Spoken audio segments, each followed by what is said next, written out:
Hi friends, welcome to our channel. Brahmamudi serial next ఎపిసోడ్లో ఏం జరగబోతోందో ఈ వీడియోలో చూసి తెలుసుకుందాం. ఇక మా బంధం ముగిసింది అని అన్న కావ్య అసలేం జరిగింది అని తెలుసుకోవడానికి ఈ వీడియోని స్కిప్ చేయకుండా ఎండ్ వరకు చూసేయండి. కావ్య తన పుట్టింటికి వెళ్ళిన తరువాత ఈ పందెంలో నేను ఓడిపోయానమ్మా, ఇక మా బంధం తెగిపోయింది అని కనకంకి చెప్పి తన గదిలోకి వెళ్ళిపోతుంది. అలా కావ్య జరిగిన దాని గురించి చాలా కుమిలిపోతూ ఉంటుంది.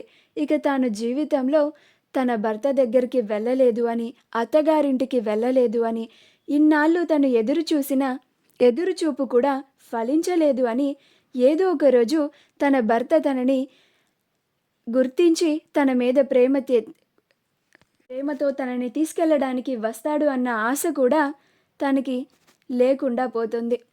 చాలా నిరాశగా జరిగిన దాని గురించి ఆలోచిస్తూ ఉంటుంది.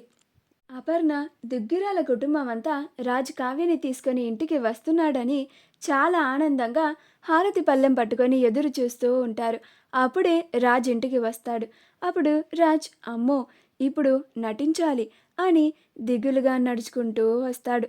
అప్పుడు అపర్ణ, ఇందిరాదేవి వీళ్ళందరూ రాజ్ మొహం చూసి వీడింత దిగులుగా వస్తున్నాడంటే పందెంలో కావ్య గెలిచినట్టుంది, వీడు ఓడిపోయాడని అలా మొహం పెట్టుకొని వస్తున్నాడు అని అనుకుంటూ ఉంటారు. అప్పుడు రాజ్ లోపలికి రాగానే అప్పుడు అపర్ణ కోడలెక్కడ్రా అని అంటుంది. అప్పుడు రాజ్ ఇంకెక్కడి కోడలు మమ్మీ అని అంటాడు. అప్పుడు అపర్ణ అదేంటి నాన్న, పందెంలో గెలిచింది కావ్యే కదా అని అంటుంది. అప్పుడు రాజ్ లేదు మమ్మీ, ఈ పోటీలో గెలిచింది నేనే అని గెంతేసి చెప్తాడు. అప్పుడు దుగ్గిరాల కుటుంబం అంతా ఆశ్చర్యపోతుంది. అప్పుడు అపర్ణ ఈ పందెంలో నువ్వు గెలిచావా అని అంటుంది.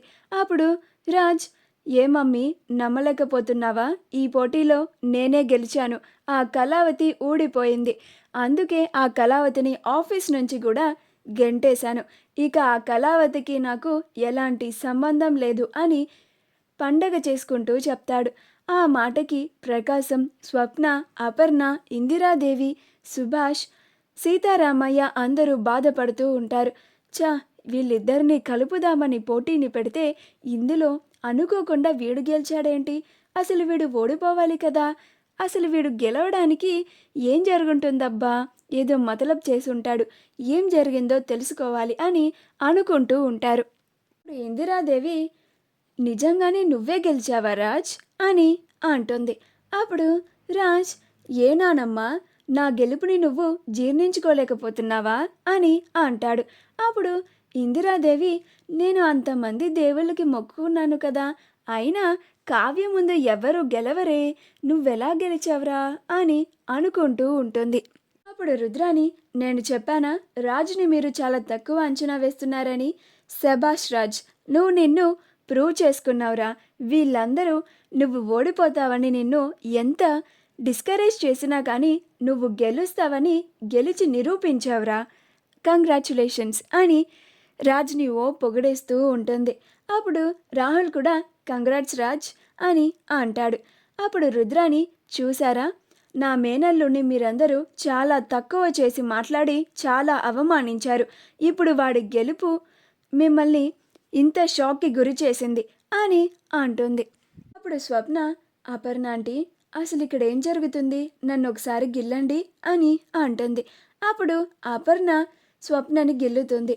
అప్పుడు స్వప్న అబ్బా ఇది నిజమేనా ఆంటీ, రాజ్ గెలవడం ఏంటా ఆంటీ, కావ్య గెలిచి ఇద్దరు కలిసి ఇంటికి వస్తారని మనం ఇన్ని ప్లాన్స్ చేసుకుంటే అని అంటుంది. అప్పుడు అపర్ణ నాకు అదే అర్థం కావడం లేదు స్వప్న అని అంటుంది. కనకం ఏంటి ఇలా జరిగింది అని కన్నీళ్లు పెట్టుకుంటూ ఉంటుంది. ఇక తన కూతుర్ని జీవితంలో అత్తగారింటికి పంపించలేదా అన్నట్లుగా బాగా ఏడుస్తూ ఉంటుంది. అసలైనా కావ్య గెలవకపోవడం ఏమిటి, ఏదో జరిగి ఉంటుంది. వెంటనే ఇందిరమ్మ గారికి, అపర్ణ వదినికి కాల్ చేసి కనుక్కోవాలి అని కనకం వెంటనే ఇందిరాదేవికి కాల్ చేస్తుంది. అప్పుడు ఇందిరాదేవి కనకం కాల్ చేస్తుంది అపర్ణ అని అంటుంది. అప్పుడు అపర్ణ లిఫ్ట్ చేసి మాట్లాడండి అత్తయ్య అని అంటుంది. అలా అపర్ణ ఇందిరాదేవి ఇద్దరూ కలిసి కనకంతో కాల్ మాట్లాడుతూ ఉంటారు. అప్పుడు కనకం హలో అమ్మా అని అంటుంది. అప్పుడు ఇందిరాదేవి చెప్పు కనకం అని అంటుంది. అప్పుడు కనకం మీకు అసలు విషయం ఇప్పటికే తెలిసిపోయి ఉంటుంది కదమ్మా అని అంటుంది. అప్పుడు ఇందిరాదేవి అవును కనకం, మేము అదే ఆశ్చర్యంలో ఉన్నాం. వీడు ఓడిపోతాడు అని అనుకుంటే గెలిచి వచ్చాడు. అసలు కావ్యని ఎలా ఓడించాడు అనేదే మాకు ప్రశ్నార్థకంగా మిగిలిపోయింది కనకం అని అంటుంది. అప్పుడు కనకం అవునమ్మా, నేను కూడా నా కూతురే గెలుస్తుంది అనుకున్నాను. చక్కగా సంతోషంగా నా కూతురు అత్తగారింటికి వెళ్తుందని లగేజ్ అంతా కూడా సర్దేసి రెడీగా ఉన్నాను. తీరా నా కూతురు వచ్చి ఇక మా బంధం తెగిపోయింది, ఇక మేము జీవితంలో కలవము అని మాట్లాడుతుందమ్మా. నాకేమీ తోచక మీకు ఫోన్ చేశాను అని అంటుంది. అప్పుడు ఇందిరాదేవి అపర్ణలు ఇద్దరు అసలేం జరిగిందో మేం కనుక్కొని నీకు కాల్ చేస్తాం కనకం అని అంటారు. అప్పుడు కనకం అలాగే అమ్మా అని కాల్ని కట్ చేస్తుంది. అప్పుడు అపర్ణ అసలేం జరుగుంటుంది అత్తయ్య గారు, ఏదో వీడు మతలబ్ చేసే ఉంటాడు అని అంటుంది. అప్పుడు ఇందిరాదేవి నాకు అదే అనిపిస్తుంది అపర్ణ అని అంటుంది. అప్పుడు అపర్ణ తనకి తెలిసిన వాళ్ళకి ఆఫీస్లో వాళ్ళకి కాల్ చేసి ఆఫీస్లో ఏం జరిగిందో చెప్పమని అడుగుతుంది. అప్పుడు వాళ్ళు మాకు తెలియదు మేడం అని అంటారు. అప్పుడు అపర్ణ కాల్ని కట్ చేసి వీళ్ళకి కూడా తెలియదంట అత్తయ్య గారు అని అంటుంది. అప్పుడు ఇందిరాదేవి వేరే ఎవరికైనా ట్రై చేద్దాం అపర్ణ అని అంటుంది. ఈలోగా సీతారామయ్య ఆల్రెడీ ఆఫీస్లో వాళ్ళకి కాల్ చేసి అసలు నిజాన్ని తెలుసుకొని రాజ్ అని పెద్దగా అరుచుకుంటూ వస్తాడు. అప్పుడు రాజ్ ఏంటి తాతయ్య అని అంటాడు. అప్పుడు ఇందిరాదేవి కూడా అపర్ణలు కూడా అక్కడికి వెళ్తారు. అప్పుడు సీతారామయ్య ఛీ, నువ్వు చేసిన పనికి నువ్వు నా మనవడివి అని చెప్పుకోవడానికి కూడా నాకు సిగ్గేస్తోందిరా అని అంటాడు. అప్పుడు అపర్ణ ఏమైంది మావయ్య గారు అని అంటుంది. అప్పుడు సీతారామయ్య వీడు కావ్య వేసిన డిజైన్స్ని దొంగతనం చేసి కావ్యని మోసం చేసి వీడు వేసిన డిజైన్స్ లాగా క్లయింట్కి చూయించి ఈ పోటీలో గెలిచాడు. అంతేకాని వీడు నిజాయితీగా ఈ పోటీల్లో పోరాడి ఈ పోటీలో గెలవలేదు అని అంటాడు. ఆ మాట వినగానే అపర్ణ ఆశ్చర్యపోతుంది. అప్పుడు ఇందిరాదేవి వెంటనే కోపంగా నువ్వు నీ తప్పుని తెలుసుకొని వెంటనే నీ భార్యని ఇంటికి తీసుకొని రా రాజ్ అని అంటుంది.